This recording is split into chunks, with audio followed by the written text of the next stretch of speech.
one argument for the log might be about risk. Like it sounds like it might be a good kind of like a lay down area for bringing materials into the Earth and lunar system.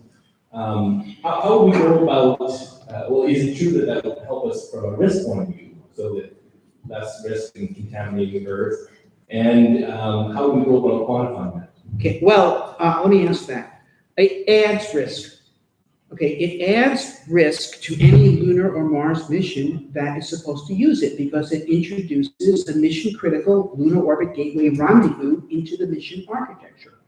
Okay, so that just doesn't make sense.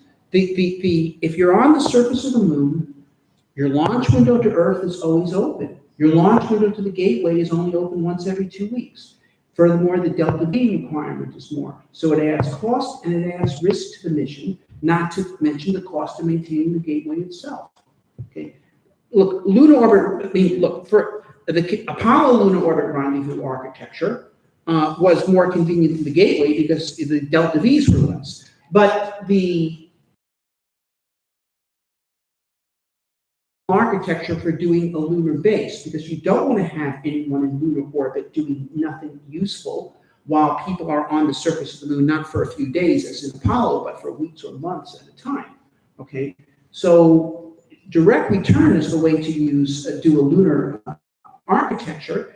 And I mean, the NASA administrator said, because we discovered water on the surface of the moon, they should have decided to go to the moon. Well, they're not deciding to go to the moon.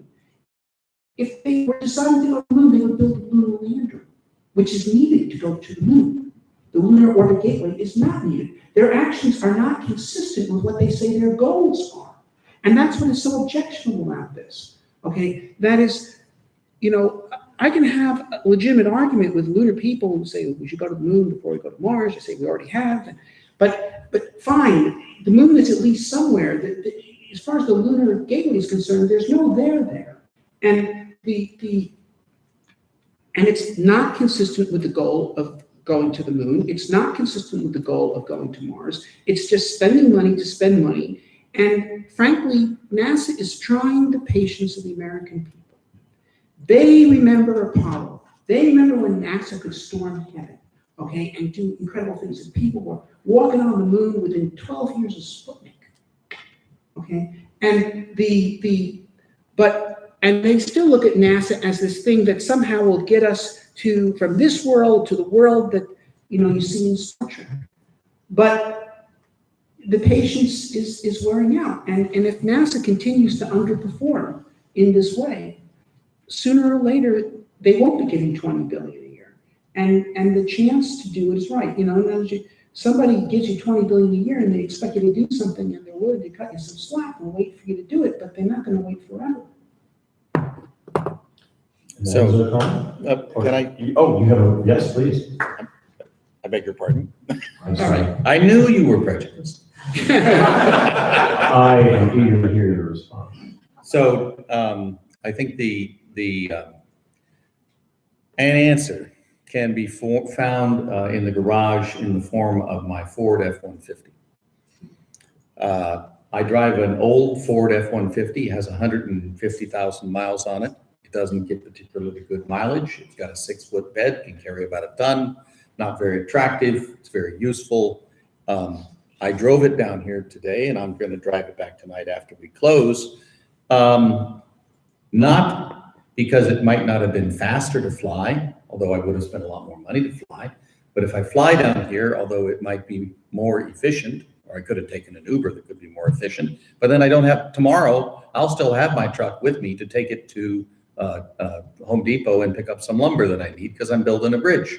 And the day after tomorrow, I'll be able to drive it to have dinner with my wife, Katie. And the day after that, so one of the central failings of engineering efficiency is that it's easy to calculate delta V's and it's easy to calculate minimum initial mass in low Earth orbit.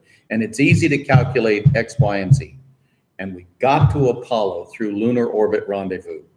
And we got to Apollo in a minimum number of years. And we got to Apollo with what ultimately turned out to be a minimum number of dollars. And 5 years later, it was all canceled and gone. was very efficient. And it was not especially resilient, pure, God's grace that Apollo 13 didn't lead to deaths. Other deaths occurred. But in point of fact, this time in leaving Earth, we need to do it differently. Now, whether or not the Lunar Orbital Gateway is the thing, I don't know.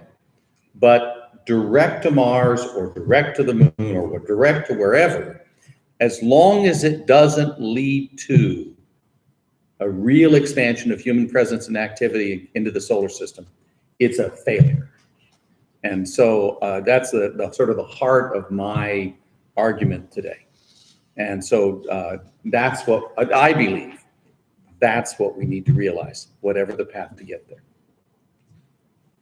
Is that the final word?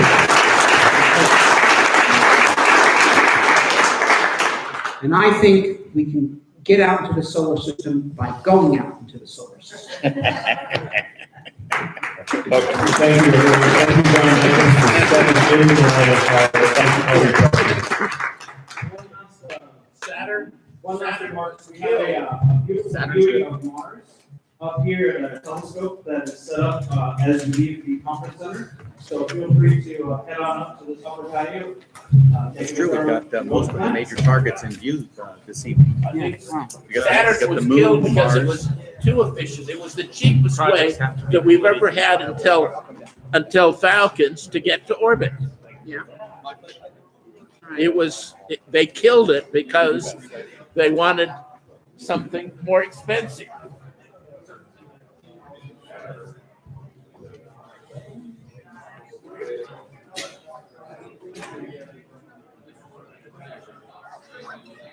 Well, the funny thing about Mars is that it did both. So it's only, well, it was efficient, it was relatively fast, relatively cheap, and it was crap. I think the